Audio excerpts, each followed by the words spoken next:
ఉపరాష్ట్రపతి ఎన్నికల్లో ఎన్డీఏ అభ్యర్థికి వైసీపీ ఓటేయడంపై మద్దతు ఇవ్వడంపై షర్మిల కాస్త ఘాటుగా స్పందించారు సార్. రాధాకృష్ణన్కు ఓటేసి వైఎస్ ఛాతీలో జగన్ కత్తి దింపాడు. రాజశేఖర రెడ్డి బతుకుంటే కొడుకు చేసిన పనికి తలదించుకునేవాడు. జగన్ రాజకీయ వ్యభిచారి, బీజేపీతో రహస్య పొత్తు పెట్టుకున్నాడు అని చెప్పి. సార్, మొన్నటి ఎన్నికల్లో ఎన్డీఏ జగన్ ఓడించాక సార్ గెలిచింది. ఇప్పుడేమో బీజేపీతో జగన్ రహస్య పొత్తు అని చెప్పి షర్మిల అంటున్నారు. రహస్య పొత్తు ఏంటి? బహిరంగ సంబంధమే కదా. దాంట్లో ఏమి షర్మిల ఎందుకో రహస్య పొత్తు అంటుంది. ఇది బహిరంగ రహస్యమే కదా. ఎన్డీఏకు ఓటేయడం అయితే షర్మిల ఇప్పుడే ఎందుకంటోంది? షర్మిల వైఎస్ఆర్ కాంగ్రెస్లో ఉన్నప్పుడు కూడా ఇలాగే ఓటేశారు. అప్పుడు మరి ఎందుకు షర్మిల మాట్లాడలే? ఇప్పుడు షర్మిలకు ఆస్తుల పంచాయతీ వచ్చాక, జగన్ నుంచి విడిపోయాక, ఆమె కాంగ్రెస్ పార్టీలో చేరాక మాట్లాడుతున్నది. నాకు గుర్తున్నంత వరకు ఈ 11 ఏళ్లలో ప్రతి సందర్భంలోనూ రాష్ట్రపతి, ఉపరాష్ట్రపతి ఎన్నికల్లో వైసీపీ బీజేపీకి ఓటేస్తుంది. మరి 11 ఏళ్లలో వైఎస్ షర్మిల వైసీపీ నాయకులుగా ఉన్నప్పుడే కదా. అప్పుడు ఎందుకు అడగలేదు? అందువల్ల ఆ పొలిటికల్ క్రెడిబిలిటీ ఏంటి అనేది క్వశ్చన్. సో ఎందుకంటే ఆమె పనిగా పెట్టుకున్నారు. కాంగ్రెస్ పార్టీ అంటే ఆంధ్రప్రదేశ్లో పీసీసీ అధ్యక్షురాలుగా ఆమెకు అధికార పార్టీకి ప్రతిపక్షం కాదు, ఆమె ప్రతిపక్షానికి ప్రతిపక్షం. సాధారణంగా మనకు ప్రజాస్వామ్యంలో మనకు అర్థమయ్యేది అంటే అపోజిషన్ అంటే ఏంటి? రూలింగ్ అలియన్స్ లేదా రూలింగ్ పార్టీకి వ్యతిరేకంగా ఉండే పార్టీ. కానీ ఇక్కడ ప్రతిపక్షం ఏంటంటే ఈమె ప్రతిపక్షానికి ప్రతిపక్షం. సో ప్రతిపక్షానికి ప్రతిపక్ష నేతలుగా దానికి 10%, 0% ఏం నిబంధనలు ఎవరు అనడం లేదు. సో ప్రతిపక్ష పాత్ర పోషించే క్రమంలో ప్రతిపక్షానికి ప్రతిపక్షంగా పాత్ర పోషించే క్రమంలో వేస్తున్నారు. కానీ ఏ కారణంతో అన్నా వాస్తవమైతే వాస్తవమే కదా. ఇందులో అనుమానం ఏమున్నది? అరవింద్ కేజ్రీవాల్ జైలుకి వెళ్ళాడు, హేమంత్ సోరెన్ జైలుకి వెళ్ళాడు. జగన్మోహన్ రెడ్డి పైన సిబిఐడి కేసులు ఇన్ని ఉన్నా ఒక్క అడుగైన, ఒక్క ఇంచైన, అంగుళమైన ముందు కదులుతుందా? ఎందుకు కదలవు? 11 years నుంచి బెయిల్లో ఉండగలుగుతున్నారా? మన దగ్గర ఇప్పుడు అండర్ ట్రయల్ ప్రిజనర్స్తోమో ఏళ్ల తరబడి జైల్లో ఉంటున్నారు కదా. అంటే ఏ విచారణ కూడా లేకుండా ఏళ్ల తరబడి జైల్లో ఉంటున్నారు, బెయిల్ లేకుండా. ఒక రాష్ట్ర ఉప ముఖ్యమంత్రి 1.5 years జైల్లో ఉన్నాడు, మనీష్ సిసోడియా. ఆయన మీద ఏం ప్రూవ్ అయింది? ఇప్పటికీ నథింగ్ కదా. ఏమీ ప్రూవ్ కాలేదు. కేజ్రీవాల్ మీద ఏం ప్రూవ్ అయింది? ఒక రాష్ట్ర ముఖ్యమంత్రిని నెలల తరబడి జైల్లో పెట్టారు. మరి జగన్మోహన్ రెడ్డి ఎలా ఉండగలుగుతున్నాడు? నరేంద్ర మోడీ, అమిత్ షాల ఆశీస్సులు లేకుండా సాధ్యమాది. అది అందరికి కామన్ మ్యాన్కి అర్థమవుతుంది కదా. అందువల్ల ఎందుకు మరి దానికి కృతజ్ఞతాపూర్వకంగా దక్షిణగా జగన్ సమర్పిస్తుంది ఏంటి? సర్వకాల సర్వావస్థలందు బీజేపీతో కలిసి ఉండడం.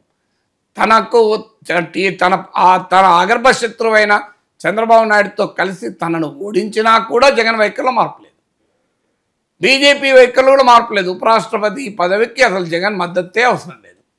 ఎందుకంటే జగన్కు ఉన్న బలం ఎంత అసలు.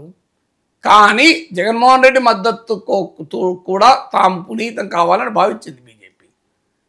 తెలుగుదేశం పార్టీకి మిత్రపక్షం ఉండి తెలుగుదేశంకు నచ్చదని తెలిసి కూడా జగన్ మద్దతు కూడా కోరలేదు కదా. అవసరమే లేదు కదా జగన్ మద్దతు. ఇప్పుడు బీఆర్ఎస్ మద్దతు కోరలే కదా. ఈ రెండింటి కంపారిజన్ మీకు ఏమర్థమవుతుంది? నాకు తెలిసినంత వరకు అయితే బీజేపీ జాతీయ రాజ్నాథ్ సింగ్ కేసీఆర్ ఫోన్ చేసి మద్దతు అడగలే, మనం ఎక్కడ పత్రికల్లో చూడలే. పైగా కేటీఆర్ సమాధానం కూడా చెప్పాడు, మమ్మల్ని ఎవరు కూడా మద్దతు అడగలేదు అని. కిషన్ రెడ్డి కూడా చెప్పాడు, మీ మద్దతు ఎవరికి కావాలని.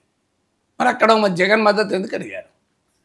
ఇక్కడన్నా మీరు బీజేపీ బీఆర్ఎస్తో బీఆర్ఎస్ను ఓడించి బీజేపీ రాలే. అక్కడ జగన్మోహన్ రెడ్డి వైసీపీని ఓడించి బీజేపీ గెలిచింది కదా. అక్కడ ఇంకా తమ మిత్రపక్షమైన తెలుగుదేశానికి తీవ్ర శత్రువు కదా వైసీపీ. అయినా కూడా మీరు జగన్ మద్దతు బీజేపీ అడిగింది, కేసీఆర్ మద్దతు అడగలేదు. దీన్ని బట్టి అర్థమవుతుంది కదా ఎవరికి అస్మదీయులు, ఎవరు తస్మదీయులు అని. అందుకే షర్మిల రహస్య పొత్తే ఉన్నది, బహిరంగ పొత్తే ఇది కనబడుతోంది కదా. వైఎస్ఆర్ కాంగ్రెస్ ఈ నాన్ ఎన్డీఏ పక్షం, ఎన్డీఏతర మిత్రపక్షం. కొన్నేమో ఎన్డీఏలో ఉన్న మిత్రపక్షాలు, కొన్నేమో ఎన్డీఏ బయట ఉన్న మిత్రపక్షాలు. తేడా ఏమీ లేదు కదా. రాష్ట్రంలో ఎన్డీఏతో పోరాడుతూ ఎవరు లేరు. అందుకే కదా విశాఖకు తెగనమ్ముతున్నారు. ప్రత్యేక హోదా ఇస్తలేరు. ఆంధ్రప్రదేశ్ ప్రజల దౌర్భాగ్యం ఏదే కదా పాపం. అన్యాయం కదా. రాజకీయ పార్టీలు అన్నీ అటే కదా. అధికార ప్రతిపక్ష పార్టీలన్నీ కూడా బీజేపీ సేవలు తరించుతుంటే రాష్ట్ర ప్రయోజనాలు ఎక్కడ నిలబడతాయి? తన కుమారుడు రాజకీయ రంగ ప్రవేశం మీద షర్మిల ఇటీవలే కామెంట్ చేశారు సార్. రాజారెడ్డి సమయం వచ్చినప్పుడు రాజకీయాల్లోకి వస్తారు అని చెప్పేసి. దీని మీద వైఎస్ఆర్ కాంగ్రెస్ పార్టీ నాయకులు పెద్దగా స్పందించలేదు, కానీ వైసీపీ సోషల్ మీడియాలో రాజారెడ్డిని, షర్మిలని ట్రోల్ చేస్తూ అనేక పోస్టులు వచ్చాయి సార్. దీని మీద షర్మిల కూడా కాస్త అగ్రెసివ్గా రియాక్ట్ అయ్యారు. సైతాన్ సైన్యం ఎంత అరిచి గోల పెట్టినా మార్చలేరు. రాజారెడ్డి రాజకీయాల్లోకి రాకముందే కొందరు భయపడుతూ ఉన్నారు. వైఎస్ రాజశేఖర్ రెడ్డి రాజకీయ వారసుడు రాజారెడ్డే అంటూ కామెంట్ చేశారు సార్. అంటే వైఎస్ షర్మిల కూడా వైఎస్ వారసత్వాన్ని క్లెయిమ్ చేసుకునే ప్రయత్నం చేశారు, బట్ ప్రస్తుతానికైతే ఫెయిల్ అయ్యారు.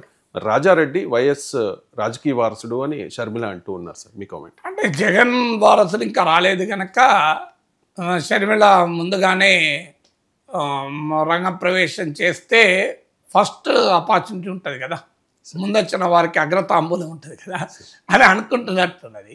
కానీ రాజకీయ వారసత్వం అనేది బంధుత్వాల ఆధారంగానే నిర్ణయించబడదు, అనేక ఫ్యాక్టర్స్ వల్ల నిర్ణయించబడుతుంది. సో ఎన్టీ రామారావు వారసుడిగా హరికృష్ణ సమాజం అంగీకరించలే, ఎన్టీ రామారావు వారసుడిగా చంద్రబాబు నాయుడిని సమాజం అంగీకరించింది. రియాలిటీ కదా. వెన్నుపోటు అని వైసీపీ ఎంత అన్నా ఫ్యాక్ట్ రిమైన్స్ కదా. ప్రజలైతే ఇన్నిసార్లు ఓట్లు వేశారు కదా. అల్టిమేట్గా ప్రజాస్వామ్యంలో సర్టిఫికేట్ ఇచ్చేది ఎవరు? ప్రజలే కదా. సో ఎన్టీ రామారావు రాజకీయ వారసత్వం నారా కుటుంబానికి దక్కేసింది కదా. ఎన్టీఆర్ కుటుంబంలో ఎవరు రాలే కదా. జూనియర్ ఎన్టీఆర్ వస్తే ఏం జరుగుతుందనేది చూద్దాం. కానీ జూనియర్ ఎన్టీఆర్ కూడా 2009లో టీడీపీ క్యాంపెయిన్ చేస్తే టీడీపీ గెలవలే. మీరు టీడీపీ గెలిచిన సందర్భాలలో జూనియర్ ఎన్టీఆర్ క్యాంపెయిన్ చేయనప్పుడు గెలిచింది. అందువల్ల ఆ రాజకీయ వారసత్వం అనేది బంధుత్వం ఆధారంగానే నిర్ణయించబడుతుంది అనుకుంటే పొరపాటు. సో మీకు ఇంకొక ఉదాహరణ చెప్తాను. ఏఐఏడిఎంకే ఉంది. ఎంజి రామచంద్రన్ సతీమణి జానకి రామచంద్రన్ ఏఐఏడిఎంకే నాయకురాలు అయ్యారు కొంతకాలం పాటు. ఆమె ప్రజలు తిరస్కరించారు. ఎంజి రామచంద్రన్ స్నేహితురాలైన జయలలితనే పట్టం కట్టారు తప్ప సహధర్మచారిణి ధర్మపత్ని అయిన జానకి రామచంద్రన్ కేరియలే ప్రజలు. అందువల్ల ఇదొక రెండో ఉదాహరణ మీకు. అందువల్ల మీకు రాజకీయ వారసత్వం అనేది అనేక ఫ్యాక్టర్స్ పైన ఆధారపడి ఉంటుంది. అందుకే మీకు ఈ రెండు ఉదాహరణలు చెప్పాను, ఆంధ్రప్రదేశ్ తమిళనాడుది.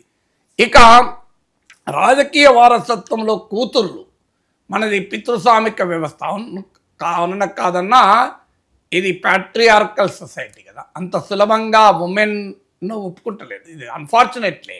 అందుకే మీరు దేశం మొత్తం మీద చూడండి, ఎక్కడా కూడా రాజకీయ నాయక వారసత్వం అన్నప్పుడు కొడుకులు ఉంటే కూతుర్లను ఎక్కడ యాక్సెప్ట్. కొడుకు లేని చోట మహబూబా ముఫ్తీ రావచ్చు, కానీ కొడుకులు ఉన్న చోట ఎక్కడా రాలే. లాలూ ప్రసాద్ యాదవ్ కూతురు ఉంది, కానీ తేజస్వి యాదవే. తమిళనాడులో అయితే కనిమొజి ప్రముఖ నాయకురాలుగా కూడా ఉన్నారు, కానీ స్టాలినే. ఇక్కడ కేటీఆర్ కానీ కవిత కాదు, అక్కడ జగనే కానీ షర్మిల కాదు. ఇలా మీరు మన దేశం అంతటా తీస్తే ఆఖరికి మహారాష్ట్రలో సొంత కూతురు సుప్రియా సూలే కాదు, అజిత్ పవారే మోర్ పవర్ఫుల్ సోదరుని కొడుకు. మీరు గమనించండి, ఎందుకంటే మనది పితృస్వామిక వ్యవస్థ. సో అందువల్ల ఈ ప్యాట్రియార్కల్ సొసైటీకి ఉండే క్యారెక్టర్ అది. పైకి మనం ఎంత సమానత్వం అని చెప్పినా మనసులో ఎక్కడో చోట అంగీకరించరు. అదే జరుగుతోంది ఇప్పుడు. సో ఇక అందుకే షర్మిల ఇక తన కొడుకును, ఈ సమస్య రాదు కదా, ప్యాట్రియార్కీని జయించవచ్చు. మనమడు కనుక పేరు కూడా వైఎస్ రాజారెడ్డి కనుక లోకేష్ లాంటి వాళ్ళు రాజారెడ్డి రాజ్యాంగం అంటున్నారు కదా. సో అందువల్ల ఆ వంశ పారంపర్యం, ఎందుకంటే మన భారతీయ సమాజంలో సంస్కృతిలో తండ్రులు, తాతలు, కుటుంబాల పేర్లు ఇవన్నీ కీలక పాత్ర పోషిస్తాయి. అందువల్ల జగన్ షర్మిలాల మధ్య పోటీ ఇంకా కొన్ని దశాబ్దాల పాటు ఉంటుంది. ఈ పోటీలో షర్మిల ఆల్రెడీ ఓడిపోయారు. భవిష్యత్తులో ఇక అనూహ్య పరిణామాలు జరిగితే తప్ప. కానీ జగన్ షర్మిల పోటీ ఇంకా కొన్ని దశాబ్దాల పాటు ఉండగా ఇప్పుడు నెక్స్ట్ జనరేషన్ వారసత్వం కదా.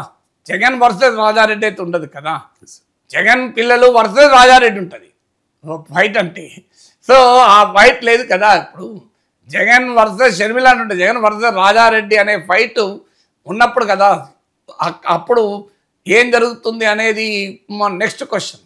ఇప్పుడు శివపాల్ యాదవ్ వర్సెస్ అఖిలేష్ యాదవ్ అన్నప్పుడు తమ్ముడికి కాదు కొడుకు వైపే పార్టీ నిలిచింది.